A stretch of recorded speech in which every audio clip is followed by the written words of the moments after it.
My name is Alexander. Hi, I'm Wave. We go to Oregon State and we are marine ecologists up here, and recently we took a dive over to Vancouver Island in British Columbia and had a phenomenal time.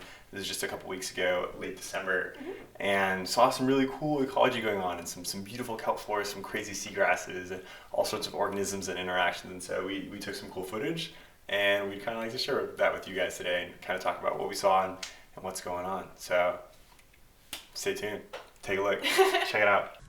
Our first dive spot that we started out at was Henderson Point, and it was supposed to be one of the most popular dive sites, but we got there and there was no one there. Absolutely no one. But beautiful day. Yeah, super beautiful and a really easy entry, as you can see here, but it was super foggy. Yeah, absolutely gorgeous. And you can see Alex has a really nice camera that he's using to take pictures and all of these. Our old dive master gave it to us, our old instructor, and something you see us do at the very beginning, to kind of spit on the lens and then rub that around. That helps get any water droplets off and clean it up a little bit. Yeah.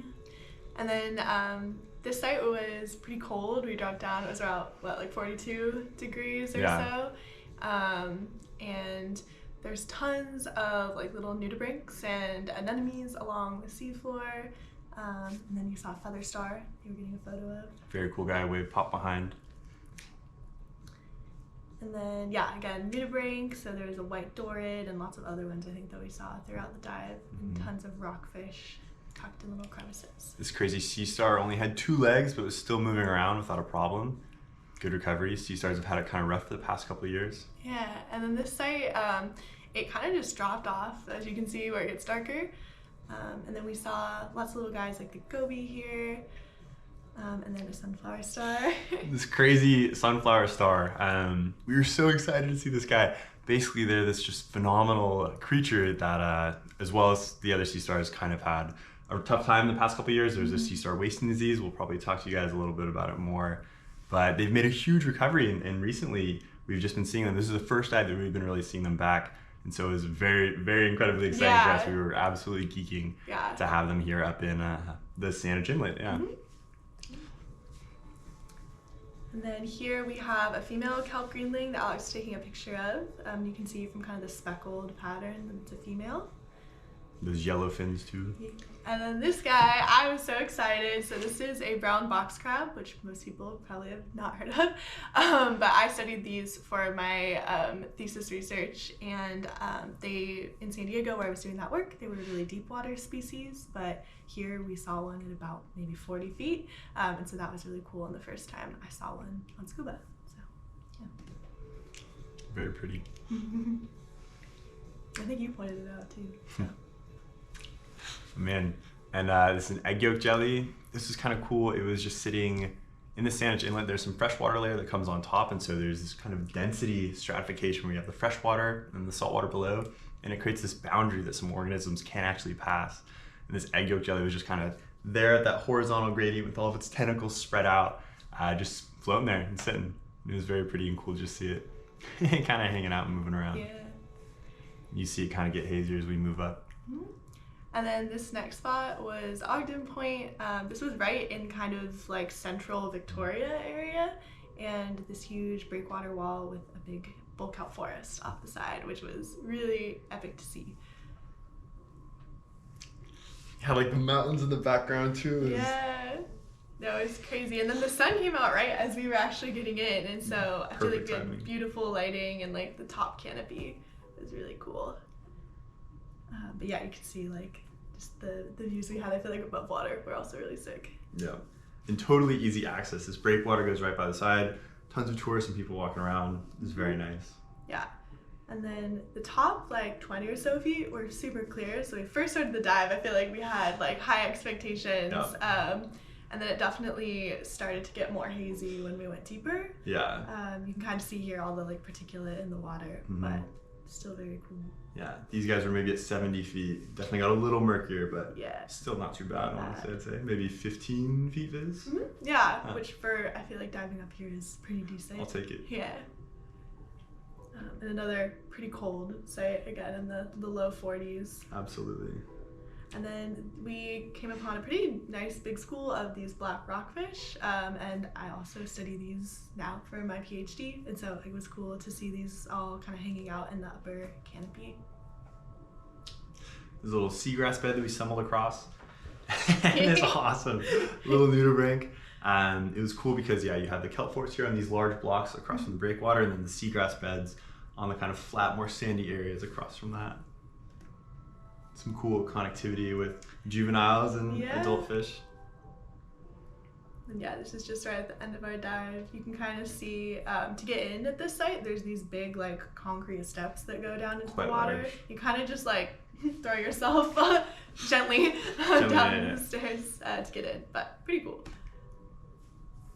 And then this last spot, I think, was both of our favorites. By far. It was called Madrona Point, and we learned about it from a dive master that we met at the site before, and he told us. Yeah, Keith. Thank you, Keith. From Rockfish Divers. Rockfish Divers in BC. I think they're in Victoria. Mm-hmm. Yeah.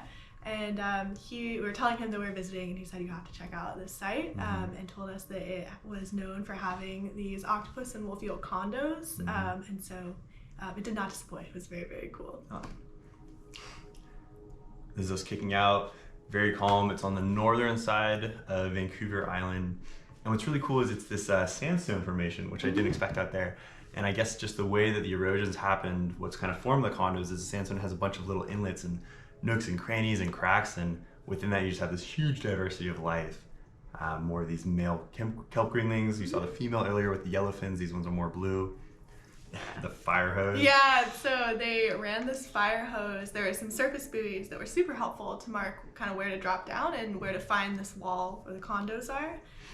So you can see the buoy up there. And then, they ran this fire hose from the first buoy to the last one, which made it really easy to navigate at a new site that we hadn't been to before. Mm-hmm.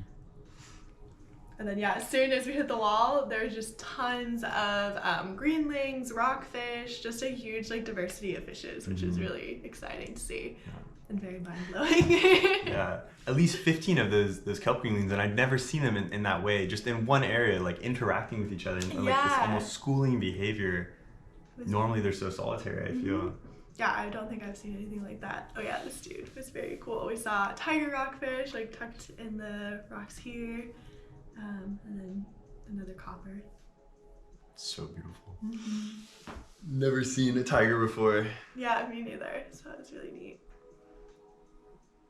And then there was all of these, as Keith described it, these little condos, these nooks in the rock. And then we saw a huge sunflower star at the bottom. Paying our respects. Mm-hmm. And the bottom here was about 100 feet. Mm-hmm. This is really cool. So you can see here, tucked away in this rock is this giant Pacific octopus, actually. You can see the tentacles sticking out there and all of these kelp greenling that were coming up to kind of feed on it. Mm-hmm. And what we believe is that this is an adult, and tucked away back there were some of the eggs. And once they lay their eggs, the females will pass away. And so they kind of serve as this great food source for all of these organisms here, but also, bring in new life with all the eggs. And just so many different kelp greenling here, and sometimes the rockfish would kind of come to check it out, but the greenling totally took over. They would kind of bully the rockfish out, which is interesting because rockfish are so much bigger. Yeah. But was quite cool and just very kind of a quiet, nice moment. Very full circle. What you want, portrait? No. Portrait or landscape? And then this is our buddy Dan. Oh yes, filming. And shout out to but shout out to Dan. So thank you, Dan, for filming us and going with us and showing us some of these spots over in Vancouver Island. It was very nice to have you out there. Yeah, shout out Dan. Yeah. Cool. What else? I feel if you have questions, please let us know. We'd love to hear all about your stuff. If you've ever been diving up here, actually, and if you are in the Pacific Northwest and are a diver, because it can be kind of tough, especially in Oregon. Mm-hmm. There's pretty crummy viz, but there's some good spots. But we're pretty new here, and so if you have any good sites in Oregon, we'd love to hear it. Northern California, Washington, BC, we'd love to head up there more. And so please let us know, leave a comment or talk to us, send us a, I don't know, put up our email or something, right? We get spam. I don't know, but reach out. We would love to hear about all that sort of stuff. So yeah, sweet. Yeah, peace.